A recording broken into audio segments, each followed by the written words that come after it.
This episode is brought to you by A-Identified, the AI-powered prospecting tool helping financial professionals find warmer leads and close more business.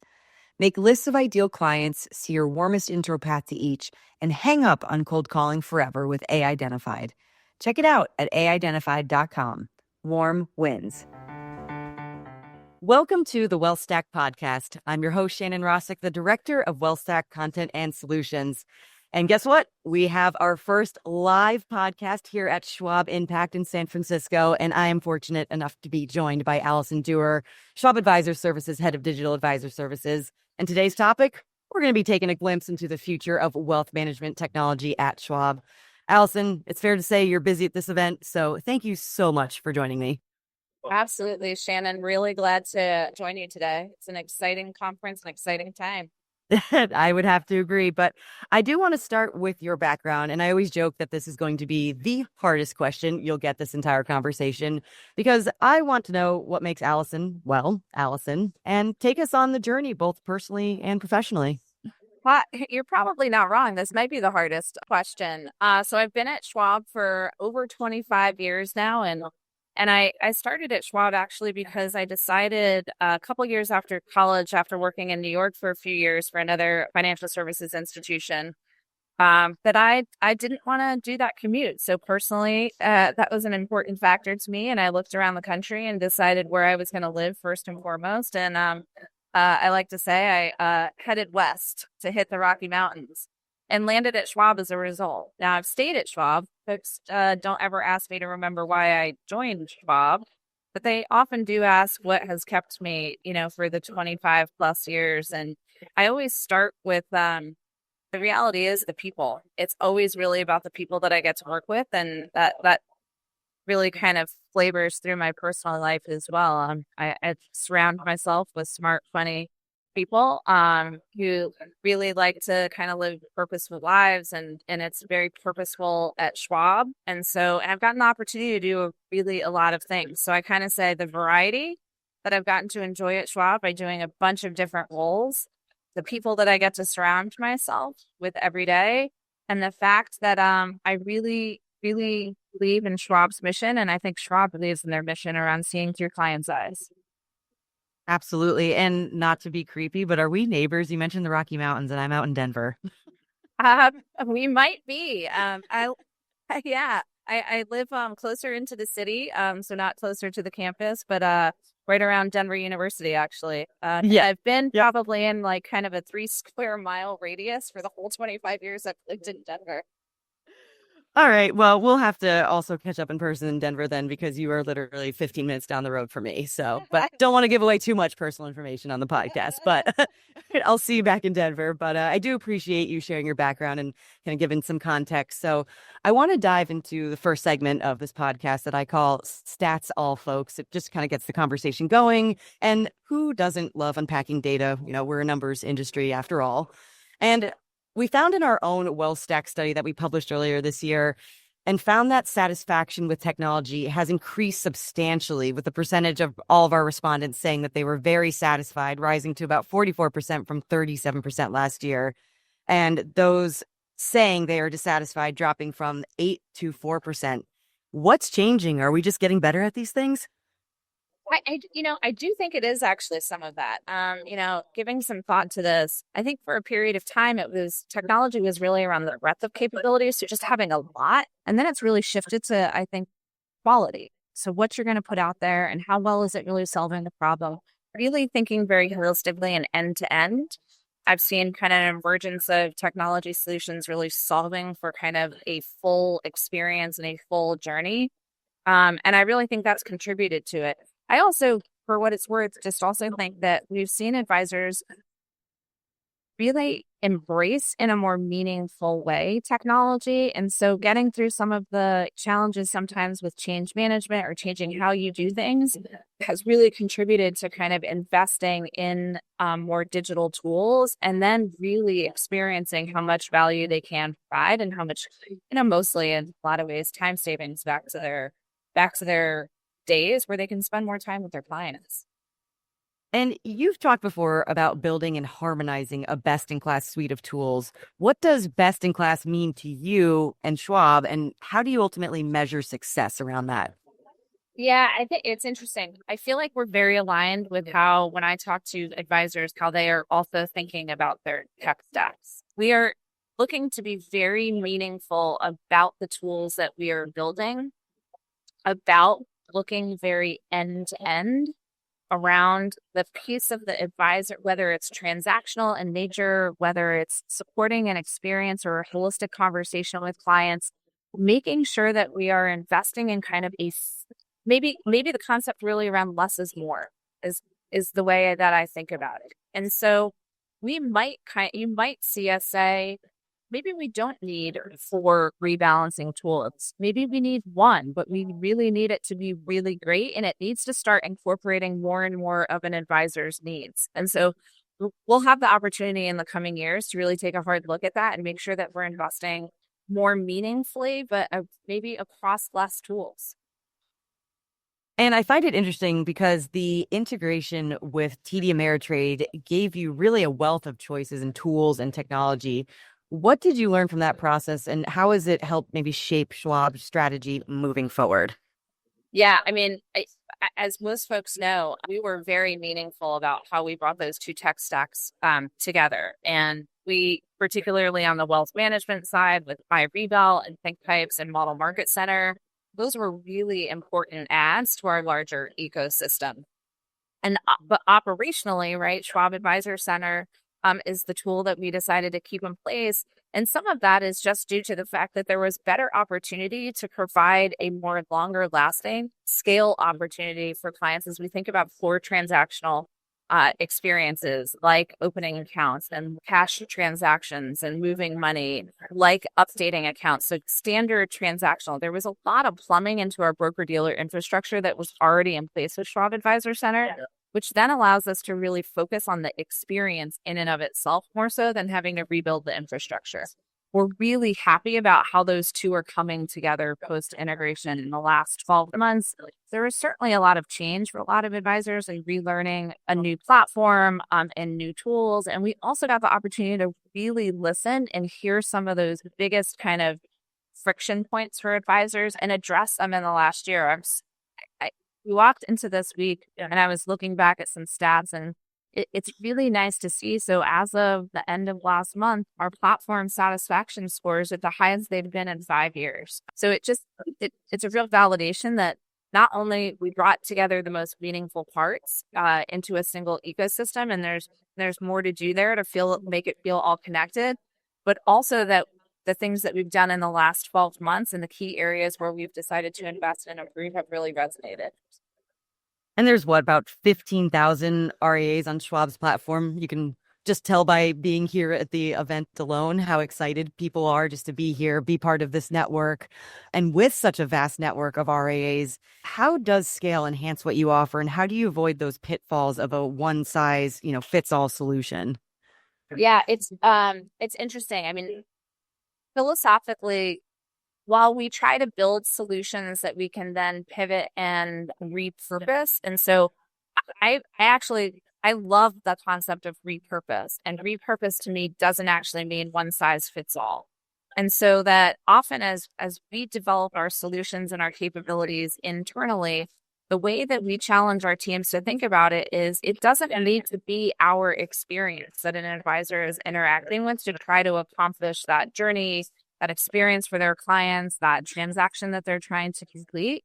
And so what if they were using another experience? I mean, and you can see, we've got Tech Alley here at Schwab IMPACT with, 50 plus vendors and even more partners throughout the exhibit hall here who are providing unbelievable platforms and experiences for advisors. And so as we start thinking about moving forward, it's less about having to do it through us and more about facilitating wherever the advisor happens to be.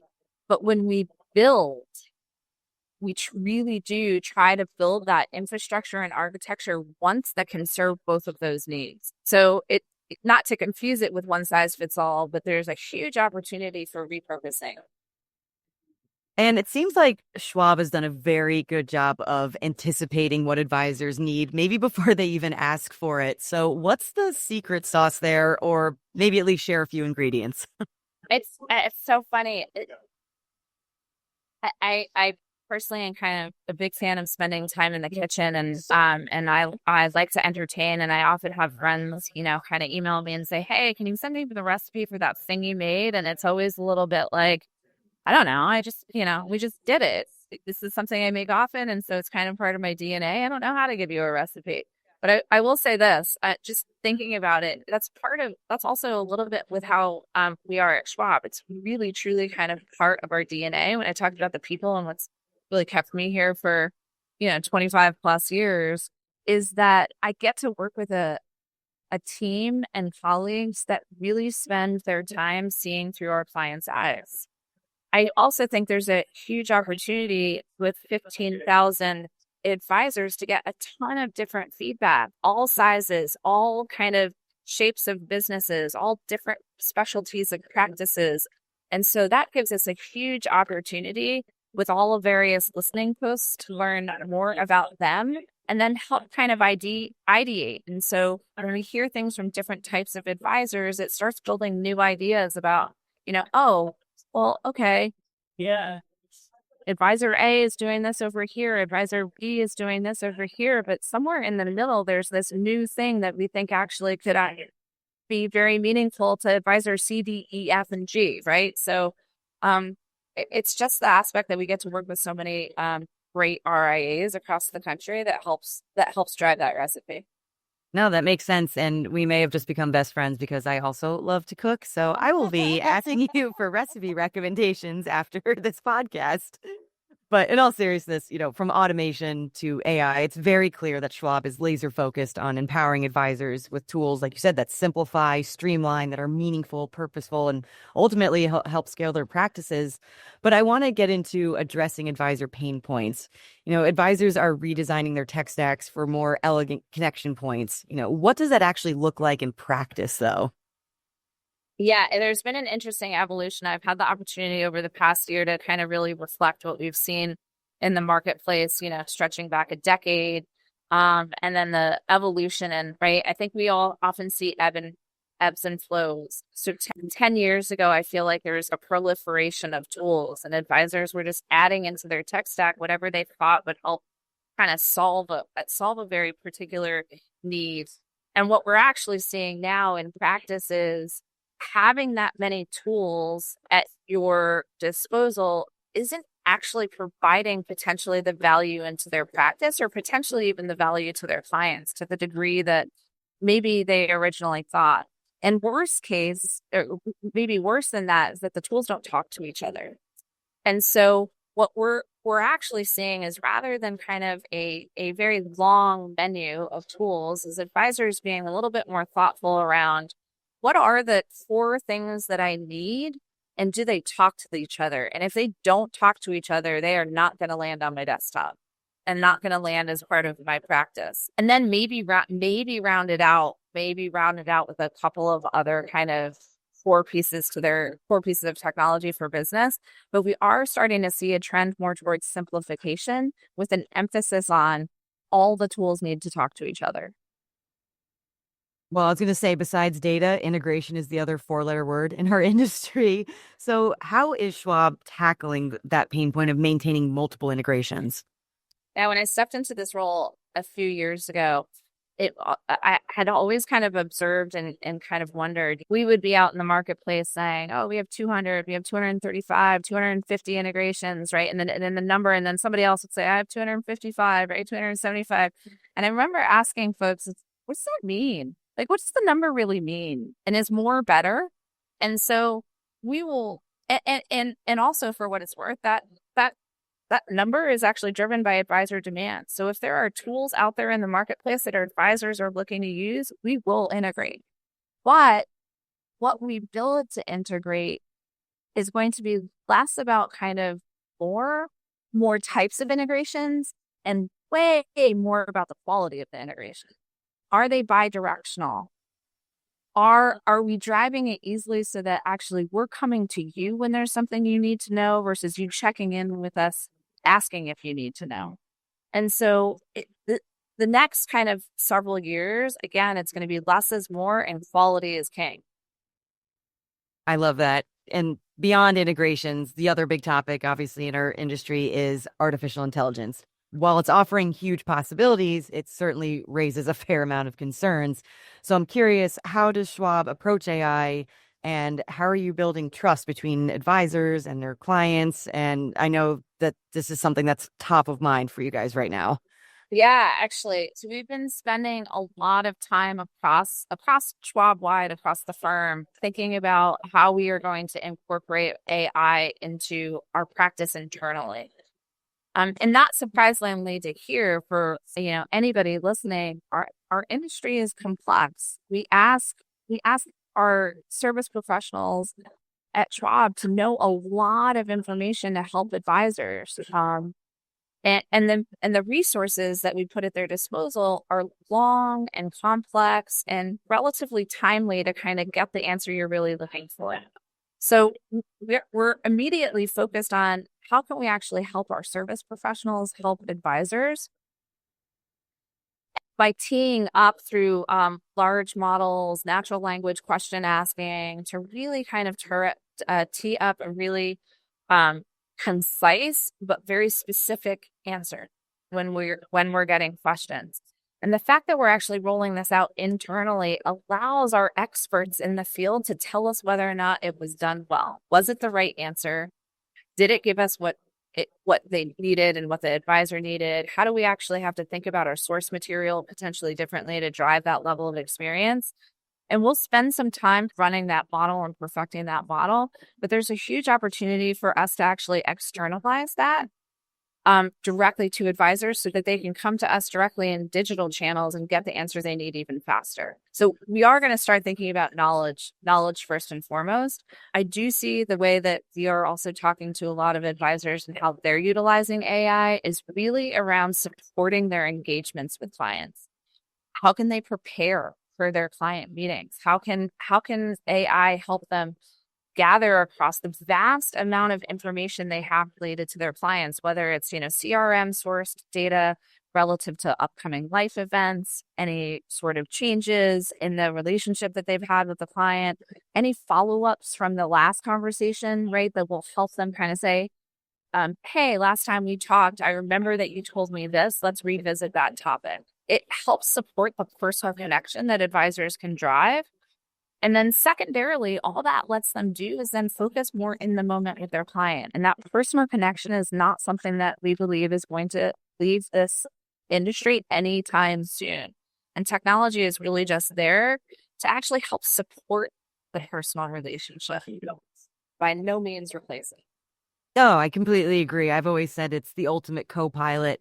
And is Schwab actively encouraging advisors to dabble with artificial intelligence? You mentioned the knowledge side of things, which is incredibly important. Obviously, there's an education curve when it comes to all this new technology that's being thrown on them. I think there's over 50 new AI applications out there already, and that's outside of the KitSys app, which has another 400 applications. So I'm curious what approach Schwab takes when it comes to encouraging advisors to adopt or test out new technology. Yeah. So first and foremost, I think we're absolutely encouraging advisors actually to get educated around AI. And what that means is absolutely encouraging to test, but do it in a safe way. Let's make sure that we're not putting client information into a public model, or once you do it, it's there. And so but there are plenty of safe ways for advisors to really test this into their practice and more in terms of their internal business management practices that we are absolutely encouraging folks to test. And we're really having a lot of conversations learning from advisors about what they're seeing and what they're learning that will help guide kind of how we introduce it more directly to advisors also in the future. All right. Loaded question for you, because I love a good roadmap question. What else is Schwab working on? What can folks expect to see, in the next year or 3? Yeah. It's hard to not start with our commitment to doing the basic things really brilliantly. And so we will not pause on some of the investments that we've been making over the last 4 to 5 years around those core things that advisors are doing on behalf of their clients to make them incredibly easy and incredibly fast. So automation will be a key component of this, as well as kind of the right information loop to both advisors and sometimes, right, their clients, to make sure that we are providing the right comfort and status around where things are in the process. And so those are a couple of areas that we will maintain laser focused on and continue to heavily invest in. But separately, though, a couple other different areas that we see some opportunities are post the integration. I think there's a tremendous opportunity for us to kind of lace together the combined ecosystem of iRebal, ThinkPipes, Model Market Center more holistically into our custodial platform. We think we've got a slate of tools that are very meaningful to an advisor's practice and the closer that they're tied together. So similar to the way advisors are thinking about it, everything needs to talk to each other. We're thinking about that as well on our side. So really supporting the full wealth management ecosystem. Well, thank you for sharing that vision. It's that's no easy task. I don't know how you do it all in the day. I always joke. I'm like, what's that saying where it's, Beyonce has the same 24 hours in the day as the rest of us. And I feel like you're up there with her with how much you have to do and support. Oh, that's very nice of you to say. I have an amazing team. I do appreciate, like I said, sharing that vision, but it is time for segment 2 of this episode that I call Ask Us Anything. And now this is a little different because we are live here at Impact. I normally go out to the social universe to ask questions, but I actually had a few of my own instead that kind of bubbled up during conversations that I was having with folks here on site. So are you ready for the hot seat? Yeah. What's one piece of technology you can't live without professionally or personally? I mean, I hate to be so obvious about this, but I feel like our phones are just like are almost like another appendage these days. So I really don't live without it. But I was going to tie it also back to cooking a little bit. I mean, if you think about back in pre having your mobile device or anything with you at all times, you were consulting cookbooks. You now can kind of go out there and have 100 different recipes for the same thing, right? And so this is all about like the ability to kind of drive variation and more education literally at your fingertips. I don't think I could live without that. I think my husband could live without my phone being in my hands so much from a shopping perspective, but I feel that pain. And I've seen that joke too, where it's, us millennials, especially, we don't like to make big purchases on the small screen. We have to do it on the bigger screen on the computer. Oh, funny. Yeah, I wish I had that problem. I'm pretty comfortable with the big purchases on the small screen. I mean, I think we're all moving in that direction. So speaking of, technology like that, what do you think is the next big thing in advisor tech, and how is Schwab preparing for it or going to prepare for it? So I'll probably answer this maybe a little bit more generally, but I think that what technology has done and will continue to do is take the transactional friction points out of an advisor's business and allowing those 24 hours in a day to fulfill more of their clients' wealth management life journey. And so we're already seeing that with practices incorporating estate planning and tax planning, and right, more and more things are coming into an advisor's practice. But also those tools, right, some of those specific tools still tend to live in a kind of in a different ecosystem. I think that's all going to start coming together much more holistically in the future. I would agree with you there. Well, thank you for letting me put you on the spot and your very insightful answers. But we have come to what might be my favorite and final segment of the podcast that I call Stack It or Whack It. So I'm going to throw out a few technologies, and be warned, they are not necessarily always wealth tech related, sometimes just random thoughts, especially if I know you. And you tell me if they are basically worth the hype or not, aka stack it or whack it. So First one I have because we discovered that we're basically neighbors. So I have to ask then, stack or whack cherry cricket?